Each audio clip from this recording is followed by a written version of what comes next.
Good evening. I offer you a very warm welcome to our college chapel tonight. I'm Stephen Cherry, I'm the Dean, host of many wonderful occasions in here. Earlier this evening, a beautiful service at which we were singing Plainsong, and now this rather different event, but all happening under the same beautiful roof.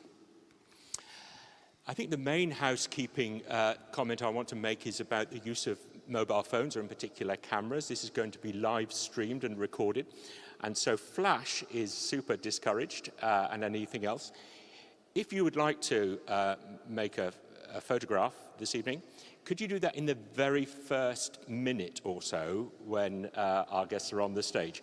So we don't have the issue running all the way through. That would be perfect. Thank you. I should say that's a good deal more liberal than I usually am talking on that subject, but there we are. This chapel is probably more a place for carols by candlelight than a fireside chat. Certainly a fireside chat about the educational potential of perhaps the most radical technological development since the invention of the wheel. But that's exactly what you're going to enjoy this evening. You've come to witness and take part in a conversation between Dr. Gillian Tett, Provost of King's College, and investor and innovator in AI, will.i.am. Gillian came to King's in 2023, having really just 2 years.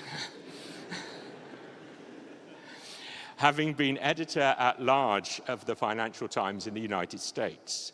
She continues a very outward-facing role as a columnist and commentator, and is a regular on BBC Two's Newsnight and on Radio 4, just this week giving an extended interview in the key 8:10 slot. In the 2024 New Year's Honours, she was awarded an OBE for services to economic journalism. will.i.am embodies international leadership and success across the worlds of entertainment, technology, and philanthropy. He got an early start working with AI more than 10 years ago. In addition to his creative and business achievements, he's also committed to make the world a better place in various roles with international bodies, including becoming quite recently the UN ambassador, the UN Goodwill Ambassador for the AI Skills Coalition. will.i.am is super poly-talented and adept at multitasking, wearing different hats and juggling multiple concurrent projects as a musician, producer, futurist, tech entrepreneur, TV and radio host, author and philanthropist through his I Am Angel Foundation. Now, the focus of this evening's conversation is on how AI might help excluded and disadvantaged groups to get more access to and equity in education. This is a major passion of our distinguished guest, who's recently been appointed professor at Arizona State University, where he will teach a course called The Agential Self, the self as agent. Now, if I may speak personally just for a brief moment, one of the things that I feel is underestimated about the digital revolution is the democratization of access to information. Allied to that is the impact of AI, or allied to my sense that this is underestimated, is the impact of AI on processes of education and pedagogy more generally. Of course, there's much to be concerned about, but it's wonderful to know that there are people who see and focus on the potential for good, particularly for empowerment and inclusion. And while there is, of course, some incongruity about hosting this conversation in this beautiful place of worship that dates back to before the Renaissance, the Enlightenment, indeed before the Reformation, it is a good place in which to talk together about how technological advances might prosper the causes of education and inclusion, and thereby further our search for wisdom and justice. passions that have been at the beating heart of this institution for the last 500 years. So there is continuity about what we're doing tonight. And thank you very much for coming along. I hope you find it fascinating and inspiring. And I invite you now to welcome Provost Gillian Tett and Professor will.i.am.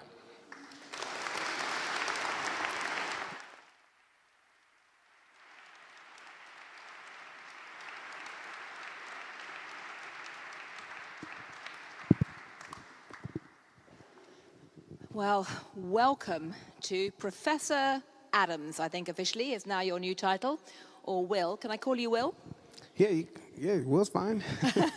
Absolutely. Well, we're absolutely thrilled to have you here tonight. Not just because I think there are a lot of fans in the audience of Black Eyed Peas. Who here likes the Black Eyed Peas? Okay, so we've got plenty of people here who are primed to say yay. But also because, here at King's, we care deeply both about AI. We are the place where Alan Turing came from, and we spent the last 2 days talking about AI with a number of people you've worked with. But also, we are passionately committed to what we call widening participation, trying to take education to excluded groups, and have a project in Middlesbrough right now to try and do that in particular. So let me start by asking you a question, because I know these are two passions of yours. Why did you decide to become Professor Adams? What made you decide after a career singing to go and work at a university? I mean, obviously we think universities are wonderful, but what made you decide to join it? One day I was tossing and turning before I get to sleep, and I was thinking about just the contradictions of the times, my concerns of my students. So I have a program that serves just over 14,000 students in Los Angeles. We've sent inner city kids to amazing universities like Brown, Stanford, Dartmouth, USC, UCLA. We have amazing scholars. Not Cambridge yet. Well, yeah, hopefully we could get into Cambridge, but our students are, they come from the same neighborhood I come from, and in 2008 I started my program. And just tell people where you do come from originally. I come from East Los Angeles, specifically Boyle Heights. It's a predominantly Mexican neighborhood. We were one of the only black families there. In the 80s, it was tough. The 90s was extremely tough. There's been movies about our community as far as the bringing in of weapons and drugs by government agencies. There's countless movies about. It's a big gang place, isn't it? But turns out the gangs were seeded. There's a movie called with Brad Pitt. No, sorry, Brad Pitt. There's a movie with Tom Cruise called America, where they were exposing the bringing of cocaine and weapons into the inner city to fund the war in Nicaragua. Anyhow, the 80s and the 90s were tough. And it was around the time where the three-strike law was implemented for kids to be sent off to prison on this industrial prison complex. And these prisons are privatized. And so not only was it tough, it was like it's a trap.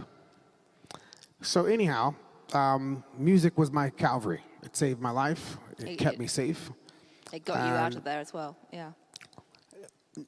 I wouldn't say it got me out of there. It gave me the ability to change it. Because everybody wants to leave. I can't wait to leave my neighborhood. My vision was like, I can't wait to move my mom out, but then I want to go back to the community. Because my uncle is an after-school program. basketball coach. My mom was the after-school program teacher to keep the kids off the streets. My aunt works at the homeless shelter. My other aunt works at the police department. My grandmother worked at City of Hope. So my family has always been, and still to this day, philanthropic and servicing. So music was like it gave me the ability to go back and bring change.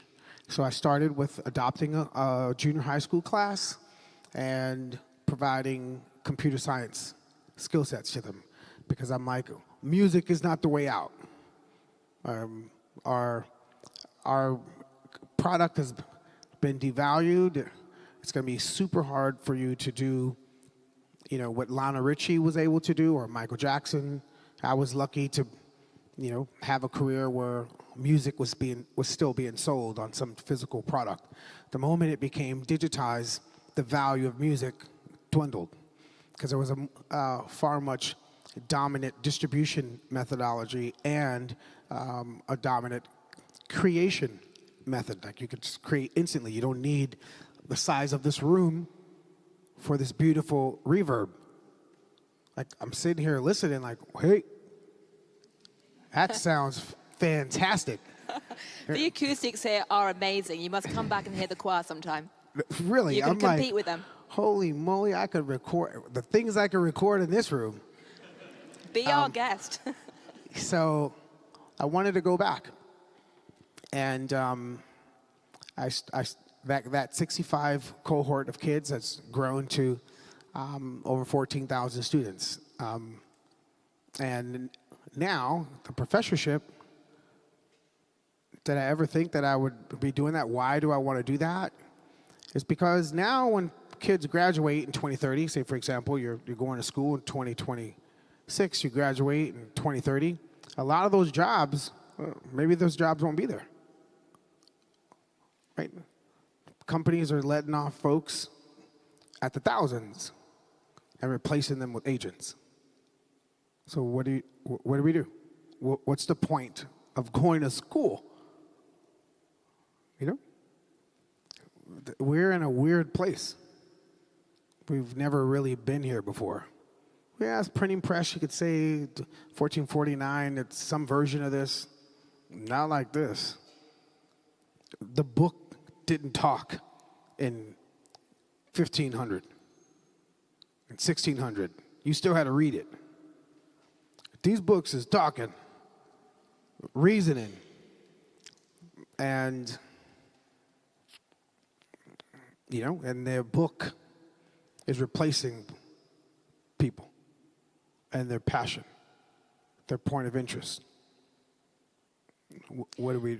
So the purpose of education, the purpose of professorship is more communal than ever.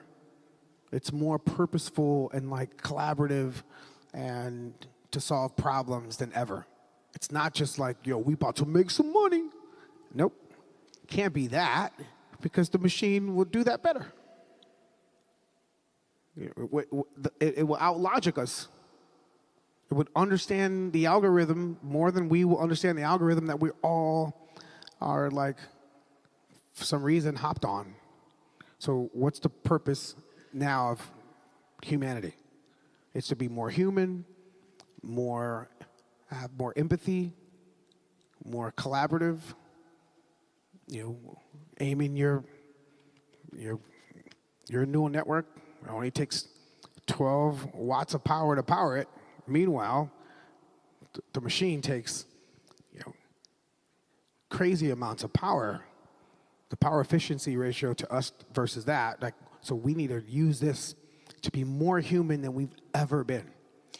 So one of the things that you've talked about is your belief that agentic AI or AI platforms can provide a tool for students, kids who might have been excluded to actually leapfrog or catch up with other types of learning and get access to skills and training faster, and in a way the playing field becomes more level and there's not so much the case of elite gatekeepers controlling everything.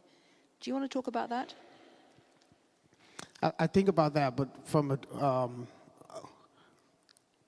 a similar viewpoint, but a little bit elevated while going deeper. What do I mean by that? Is it learning the way it used to be? Are the students to just learn for what now? Like Google's paper, attention is all you need.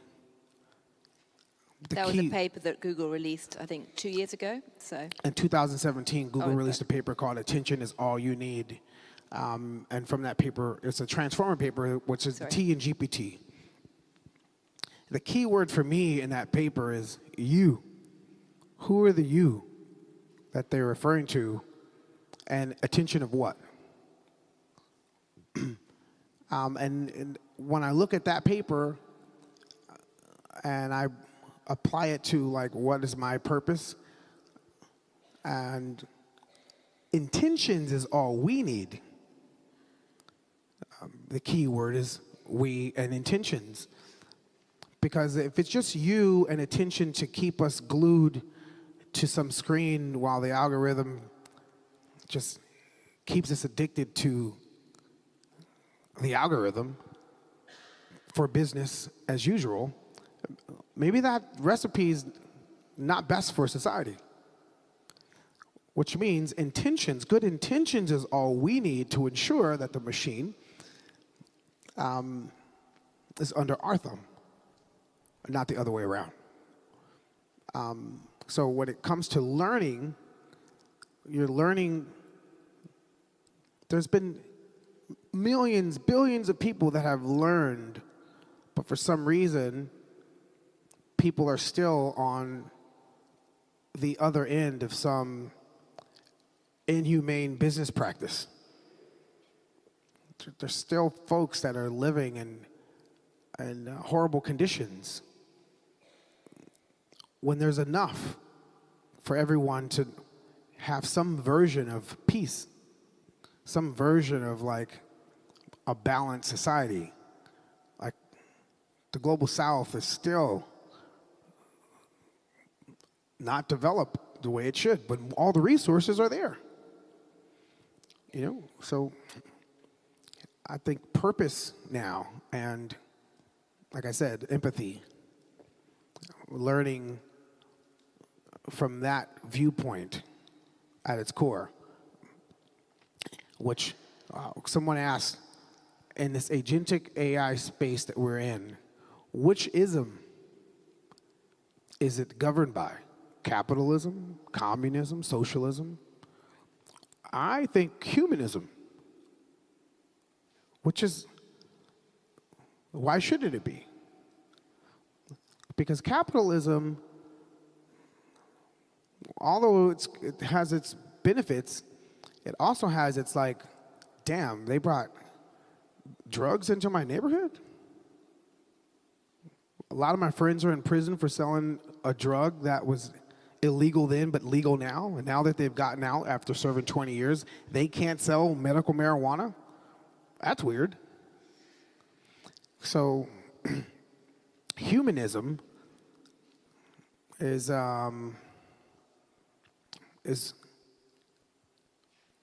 needed more than ever now that there's something that's going to be walking amongst us,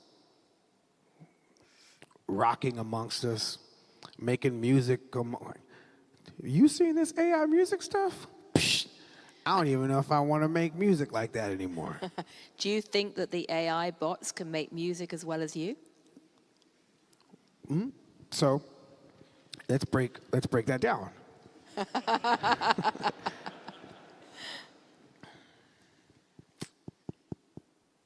Yeah. Are we going to have a black-eyed peas bot or a will.i.am bot singing to us? So this building has been here for hundreds of years. Think about this. All the beautiful music that is absorbed in these walls. All the musicians that played violas, violins, cellos, that's been in this room. through hundreds of years. And before the record industry, it was just called music. It wasn't called classical music. Like the record industry called it classical music because of its new format. The limitation of recording, the song structure had to change. But the industry before the recording industry was the publishing industry. And the printing press sold a lot of violins, violas, cellos, oboes for conductors to conduct and musicians to play. And buildings built, amphitheaters built, so there was no need for a microphone, but it amplified. Like, wow, it's amazing. And the record industry put it all on lacquer, read by a needle, then a tape read by a magnet, then a CD read by a laser, and then an MP3, a WAV file. And now AI's here, and there's no new genre? That's weird. Every single new piece of technology created a new genre. What's the new genre in AI? What's the new industry? Every piece of technology rendered a new industry, publishing industry, recording industry. What's the industry with AI? So when you say, is it going to make music better than me or any other music producer? Yeah. Why? Because it trained on it. Just like I trained on Prince and Michael Jackson. They can make music just as good as anyone else who trained on James Brown, Michael Jackson, and Prince. Whoever James Brown trained on. Some preacher that was not documented. Some, gospel band that was not documented. We train on the world. And AI trains on the things that we created. But that's not the limited view of what you do with AI. You're supposed to dream up new things. Like, what's the new musical experience? Because the music industry created an experience to where every summer we all sung that song. Like the summer hit. We all had it. It was in the zeitgeist, the melody, the rhythm, and the repetitive chorus. That probably wasn't the same thing happening in 1725, summer of 1625. You think people were rocking around like, yo, that new chorus, you heard that? That wasn't the experience. So the record industry created that communal experience. Now we're in like bubbleism. There is no hit of the summer like it used to be. Bubbleism, I like that word. We're in like bubbleism because I think we're using the tool wrong. The tool is supposed to create give you your love song. Like when you sing John Legend's Ordinary People, that's proximity heartbreak song. It was actually my heartbreak, talking about my ex and my journey, rinsing out my therapy when I would go to Dr. Cabe on the 5th floor on Riverside Boulevard. And the output of that was a song called Ordinary People. And then people listened to that because it's close to what they were going through, but it's not your exact pain. So AI is going to give you your exact pain. You would have been talking to some agent, and the agent would have gave you your audio remedy in the form of a song. And you would love it. And so what does that mean for artists that make music for people to listen to? I think our job of what we used to do is maybe we provide the building blocks for that. Maybe we continue to tune and train the diffusion model for that. But it's not going to be exactly my recipe. That was for me. I still need to do have a therapeutic rinse out. If the metaphor is yoga and AI is a great Pilates yoga teacher, I still have to stretch myself. I can't let the AI stretch for me. That don't make any sense. So you still have to do the things that you need to do for yourself, like writing songs, whatever your reasons for writing songs for, was far greater than just making money and business. It was therapeutic. Right. It's like, I gotta get this out. So let's switch metaphors and say you're talking about the personalized experience with AI and the ability of AI to give us each customized outputs. What does that mean for education? Because earlier today at the AI conference, I asked Jeff Hinton, who comes from King's, who won the Nobel Prize for his work in developing AI, machine learning, how he imagined this was going to change education. And he said that the amazing thing about having an AI bot to help you study is that while teachers tend to answer questions that the students weren't even asking, and they're in performance mode, an AI bot is focused on answering the question that an individual student actually asks and wants to know. It's like having a personalized private tutor in your pocket. And Jeff Hinton was saying that he thought that was a very good thing to help people study and, again, to level the playing field. What do you make of that? Do you think that having a personalized tutor in your pocket or on your phone is good, or is it going to put us all out of business here in the education business? I was looking at, I was going to the airport in a city that I don't know, and I typed in my coordinates and the GPS got me there right around the time that it said I would get there. Because it knew that I was going to follow the speed limit. If I wanted to break its prediction on when I would get there, I could probably do that. But to do that, I had to do some had to break the law. But GPS and GPT, we went from GPS to GPT, and I think aspirational GPS is forever learning. So this concept of you going to school for 4 years or 8 years and then boom, you stop learning, well, that's done. Because now you could learn forever. You have something that's going to get you to your destination that's not geographically, but aspirationally, conceptually. And in this agentic space, when agents are replacing people, and those folks that had those jobs had to go to school for that. But the agent never did. The agent doesn't even have a diploma or certificate. But the audacity and the arrogance that, like I said, sometimes capitalism does some things that are like, hey, wait, that's not right. I think some governance and some regulations need to be put in place to ensure that people and the communities that they reside in and dwell in and build in are safe. They can't just be like protecting corporate interests now that we've been mimicked, data scraped. So let's take a point of interest like a lawyer or a financial advisor. Ken Hertz is my lawyer, John Polk is my lawyer, and I love Ken Hertz and John Polk, not just because they have a bar, because they have a point of interest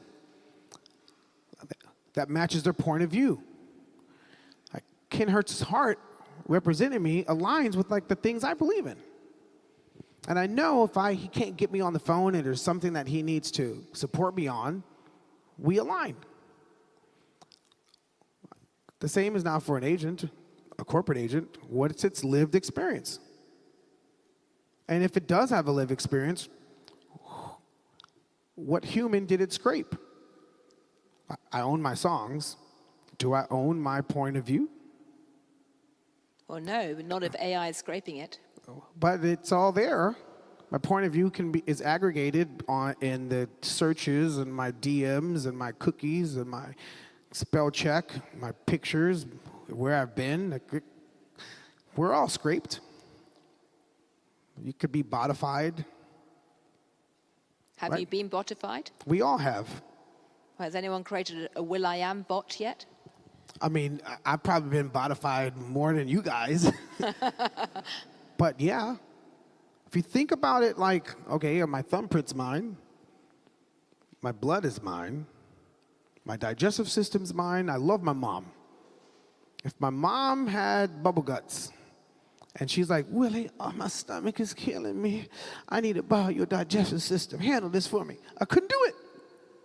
If my mom is sick, Willie, I got this cold. I can't beat it. Let me borrow your immune system. Can't do it. So why are we sharing an AI system when it's the most personal thing? But in the digital sphere, in the digital realm, in our waking moments.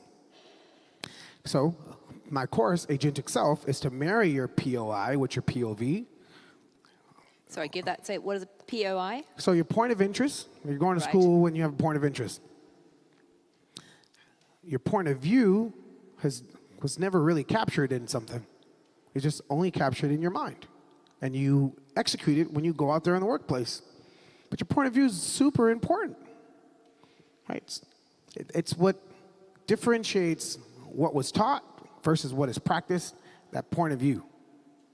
It's really that secret sauce as to why Steve Jobs is Steve Jobs. His point of view is like, whoa, say that again? So that point of view is super important. Like, am I a musician? Not in the traditional sense. I could barely play the piano. I can't play the drums. I could play it enough to then edit my drum.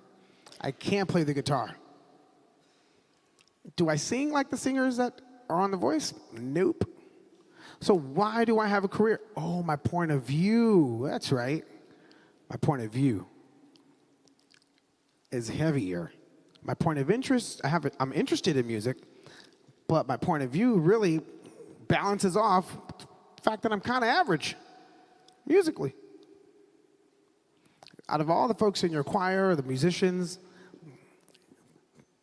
they're like, hey, will.i.am. And if you break me down, I'm a pretty average musician. Well, I don't think that's what your manager would say, but anyway. No, to have the career that I have. I'm just thinking about all the musicians out there. Yeah. So why do I have a career? If it's not skills-based, it's my point of view and my passion.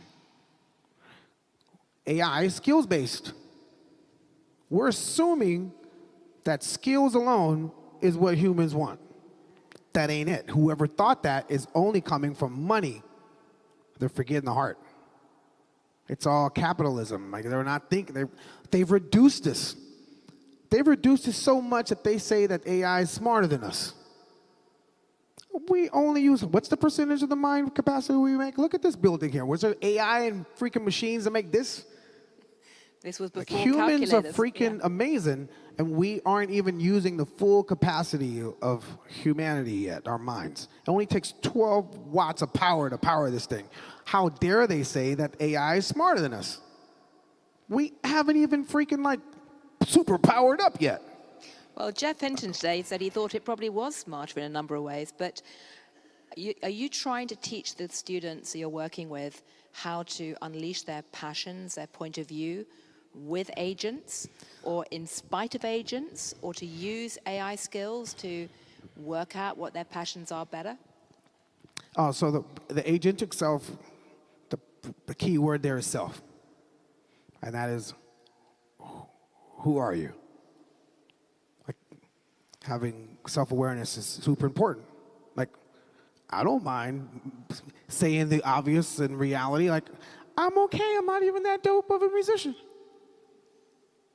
But I know what I'm really good at. My ideas and my viewpoint tilted. But skill for skill, musician, nope, I'm not that dope. So asking the students, who are you? Where do you want to go? Like, you get into your car, you have your phone, you tap in your GPS coordinates, you know where you want to go on Earth. And there's GPS to get you there. And people use GPS in cities they live in.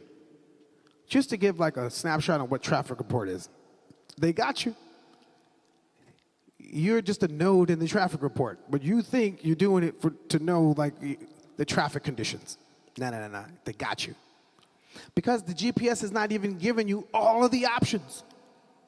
You type in the coordinate, doot, doot, it gives you one route, maybe 1.5. That GPS knows all the routes at once. And you can't even ask it, yo, give me the 10 best. Don't even give you that option. So, what is the agentic self when the destination are ideas and aspirations? You want to mint and merge your point of view with your point of interest. You want to keep it safe, not on the cloud. They got you on the cloud. So when I was dreaming up the course, I'm like, I need a partner that's going to give every one of my students a GPU, personal GPU. So I called up Jensen and NVIDIA. I'm like, yo, I got this idea. Can you provide GPUs for my students? I'm thinking NVIDIA was going to say no politely, but they were like, we love that vision. Yes. I'm like, get the F out of here. This is... So you got GPUs for all of your students. Can you get some for Cambridge as well? For the first year. For the first year. So how do you persuade, because one of the things that you've been doing very powerfully is to go to areas where the kids never thought they had a right to go to college. They felt completely excluded. College was for other people. AI, computer science was for other people. It felt like they were completely locked out. How do you persuade the people you're working with, the kids you're working with, that they have a right to have a seat at the table? Because it's a question that, certainly in a lot of the outreach efforts that Cambridge is doing, we want to widen the net. We want to make people feel they have every right to come to Cambridge and apply to Cambridge wherever they come from. But how do you get over that hump of people thinking it's just not for them?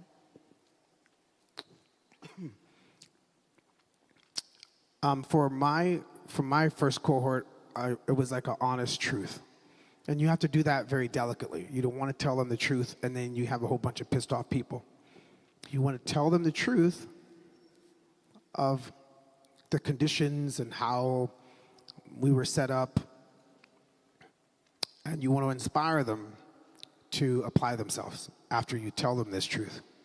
And the truth is, hey guys, we've been set up. We are part of somebody's malice business plan. They didn't invest in our education growing up. The configuration of our strip malls has check cashing next to bad food, fast food, that's going to get us high cholesterol, high blood pressure, diabetes. And then we have to take some medicine that's also governed by the same department. And then right next to that check cashing, bad food, is a liquor store. And next to that liquor store is a motel. And that cocktail tells you you're going to get money. You're not financially literate. You're going to cash that check. You're going to buy some horrible food because that's the only thing to afford. For some reason, food that's affordable is horrible. Then you're going to get liquored up. You're going to go home. You're going to get kicked out of the house. You can go stay at the motel. That's right next to the school. And that school, the teacher isn't funded right. The kids don't have the right tools. That setup sending these kids to juvenile hall and prison. Because then they bring the drugs into the neighborhood, and that's their survival, to sell something that sends them to prison for 20 years. Then when they get out, those drugs are now legal, and there's billboards to buy it. That's a setup. But don't get angry.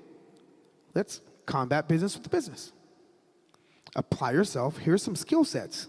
Here's robotics and computer science. And there's nothing holding us back. All you have to do is apply yourself.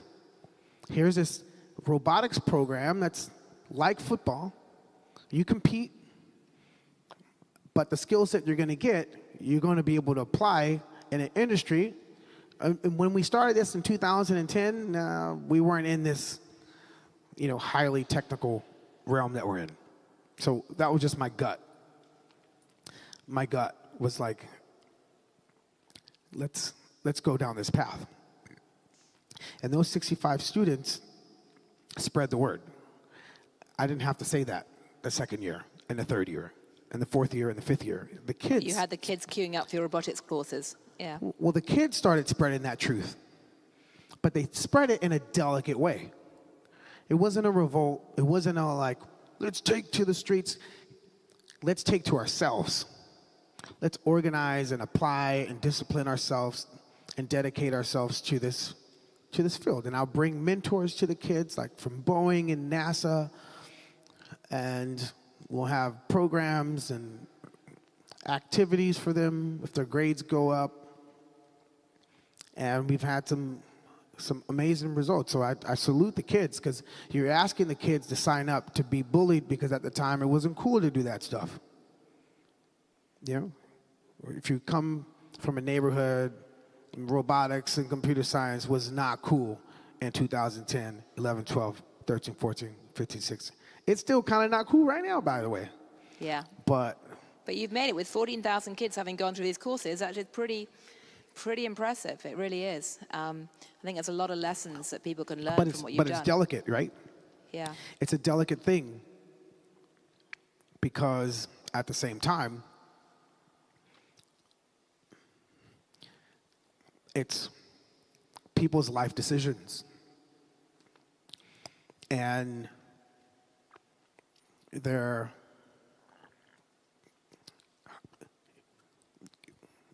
I could only imagine what their parents might be thinking. You have to, it's a very delicate, very, you can't mess about. And you want to reward them and be there and keep the program healthy. And the sad thing that hurts the most, I've raised money for my AI ventures, and then I raised money for my philanthropic activities. It's easier to raise money for artificial intelligence than it is to raise money for human intelligence. And that is just heartbreaking. Yes, particularly now. You know what I mean? Absolutely. You've got all this money pouring into AI, but not into schools. So that is a challenge. You just come recently from the Vatican, where you were meeting the Pope, not the Pope, some of the bishops. I should ask you, how does this compare to that?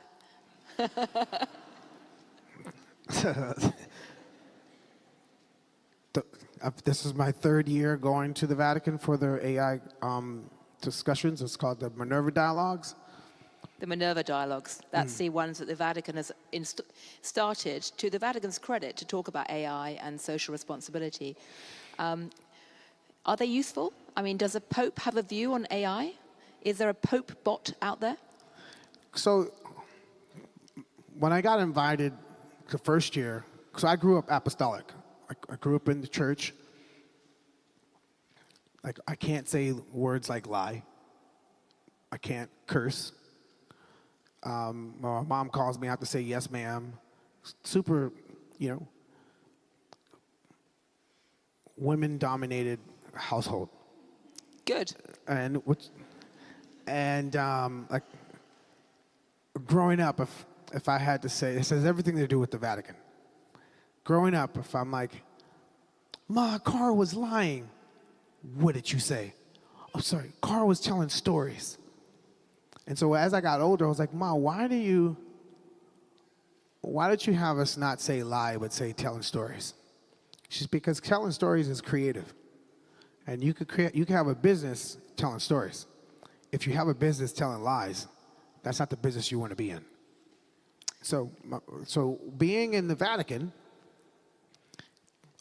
I called my mom. I'm like, Mom, they want me to go to the Vatican to talk about the work that I've been doing in robotics and my investments in AI for the past decade. And there's not a lot of folks from my community and our community that, can speak and wave the flag on hey, I'm concerned about this. What about how does this impact our community? So that's why they have me going there. So, but I was curious. At first, I'm like, I don't know if I want to go. She was like, why? I was like, I don't know, Ma, this really sounds like some Harry Potter stuff. Well, you're in Harry Potter land now, I think. No, I know. but it truly does. I could break down like why I've come to this conclusion that we've been here before. This isn't the first time humanity has been in a place where you summons energy and speak to it. Right? So folklore tells us about genies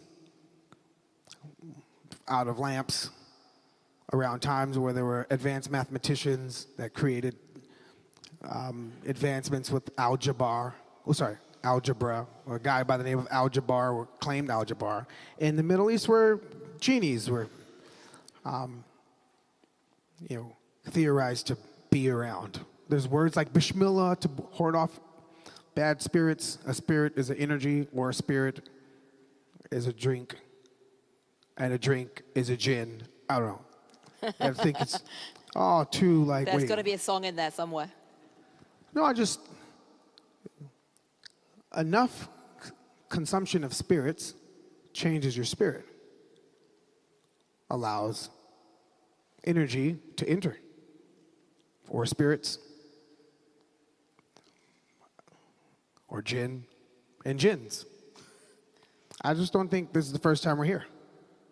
And if that's the case, how do we put the genie back in the bottle? And then why in the hell do we let the genie out the bottle if we've been here before? And is that the reason why the Vatican has these conversations? What do they have in the votes? And how are they curating the folks with different perspectives to be there to discuss these things? What do I have unlocked? What do I have locked in my DNA that I'm asking? Like, hey, what? How did out of all the people on earth, why am I here?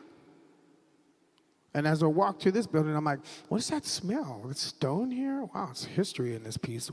Why am I here? I'm just a kid from the projects riding a bike, wanted to dance like Michael Jackson. And I love technology and looked at a glowing screen, pouring out my joy and my concerns in the form of music. Those thoughts have like spread across the planet, now it's in other people's minds. And it's joy, like Black Eyed Peas is joyful music. Or songs like, I remember when we first had success, we were in Scotland. So everything to do with the Vatican. We're in Scotland, and I called my grandmother, rest in peace. I'm like, Nanny, we made it. She's like, Willie, what you talking about? I was like, they're teaching words of love at a church this Sunday. It's part of this church's sermon in Scotland. Well, ain't that something? Where you at? I'm like, I'm in the car. Tell the car to pull over so we could pray.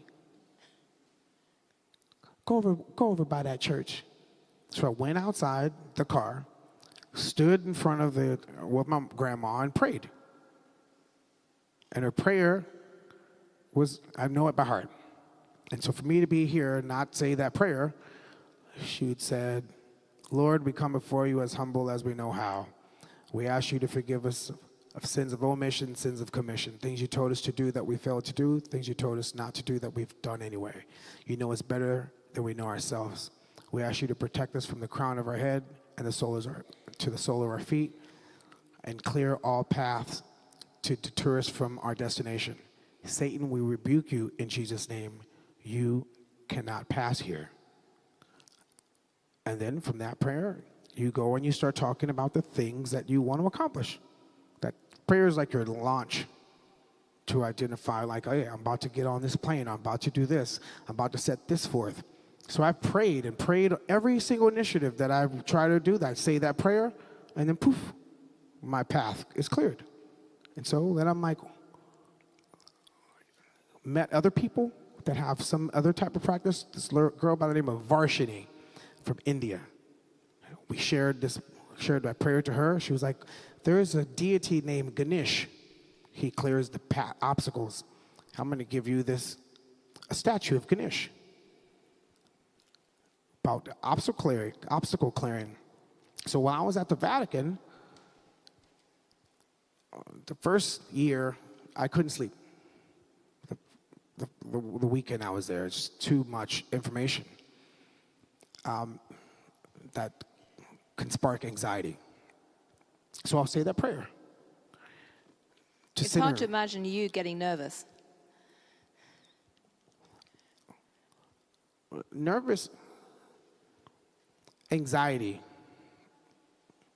is when your energy is not controlled, when your thoughts are too far and you're not on the other side to receive that thought.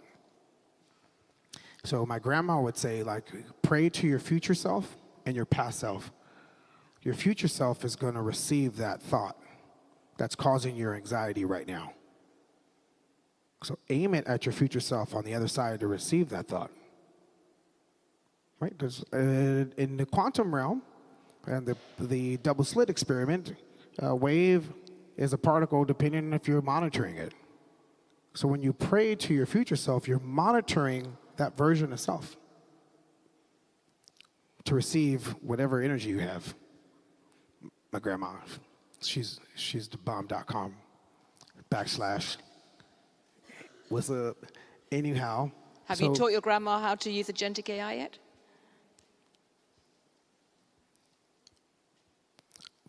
That thought opened up what is it? What is agentic AI? What's the energy? Is it? When you marry your point of view and you craft it towards a reflection of yourself, you're making it good. Or you're making it very foul, because not everybody has good intentions. So we are at a place where there is no recipe on how to apply it. It's the biggest human experiment in the world unfolding in front of our eyes. What is the black box? They can't even explain how it works. What is consciousness? Still to this day, we don't know what that is. What is spirit? How do you transcend? How do we unlock more of our mental capacity? What is love? How does love play a role into that? And I think AI is going to push humanity to do that. So whatever is our trampoline to get us to be ultra human, I'm all for. Especially if you could sprinkle in the best side of humanity into something that we're birthing. Well, that's a wonderful point to almost end on. We have one last question I'm going to ask, which is, do you have any advice for the young people here and the students today who are looking at this very uncertain future, thinking about AI potentially changing the world? So I come from an industry that is colorful. Speaking of colorful, it's riding on a spectrum of light that you can't see called radio. On the other side of RGB, you have like ultraviolet, X-ray, microwave, radio. On the other side, you have like infrared. You have like the spectrum that's coming from the sun. And they put an industry on one of those. There's lots of industries on either one of the things that come from sunlight. So for the young kids dreaming up what to do with AI, be as audacious to serve and solve problems, but try to unearth new industries. The music industry leveraged, thank you Teslas, thank you Westinghouses, thank you RCA, thank you Edison for the technology that fueled our record industry. thank you NTSC and the ability to see images that's being recorded there, and the advancements that it took to get us to color TV, to broadcast, to Netflix. That's all stuff that lives on some type of spectrum to broadcast.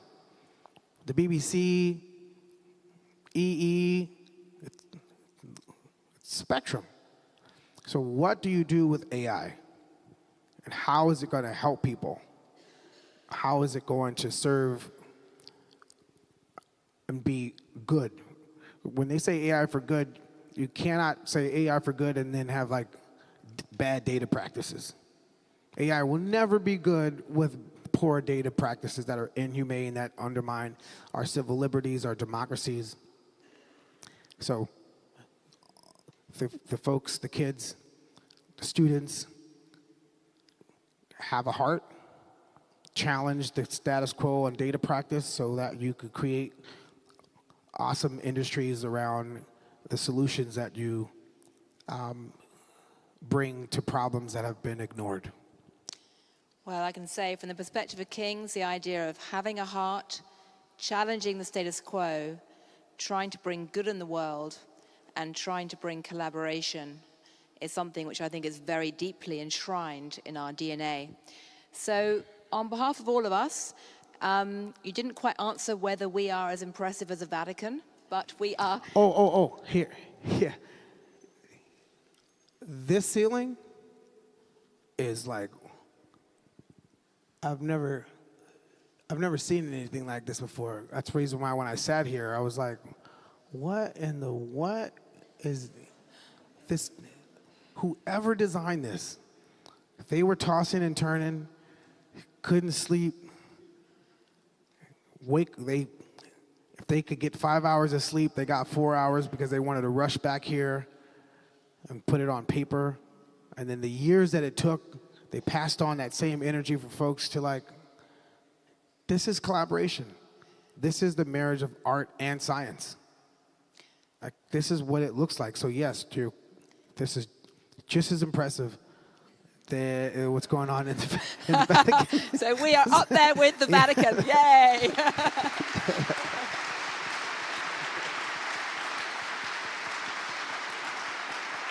There's one thing. There's one thing that took from this year's conversation that I'm still processing, and that is in these models, all the data, it's scraped up everything. So all the new data is synthetic data. And the predictions are damn near accurate as far as what we do every year as a species. It isn't like the steps that we took last year, collective steps that we took in 2024 are much different than 2025. Or the driving data in 2024 is much different than 2025. So we're repeating to the point where it can predict next 10 years out on what we're going to do. So Steve Jobs said, think different, because IBM said, think. When I left the Vatican this year, I'm like, think critically and be unpredictable, because a machine can predict you. And that's what we need to do, is have a human-centric heart, be unpredictable with our love, and think critically. Well, I did not predict that, so thank you. Thanks. Can we have a big hand for will.i.am?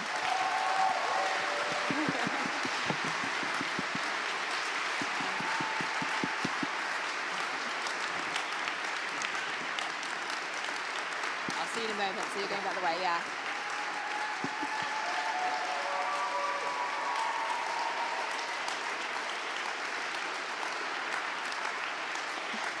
Well, I'd just like to I'd just like to say, before you rush out, a couple of very quick thank yous, because, as you know, this has been the finale. This was the finale of a conference we've had in the last 2 days discussing AI. King's, as you just heard in the conversation, really stands for ambition, for defying the odds, as shown by the ceiling, and for matching science and art and social science and creativity together in the best possible way to try and solve problems and both use our brains and our hearts for the greater good. And it's been absolutely wonderful to have this event in the last couple of days. Thank you for everyone who made it happen. And thank you to all of you for coming along tonight and for hopefully picking up on some of the principles you just heard. And just remember, we are more impressive than the Vatican officially. Thank you.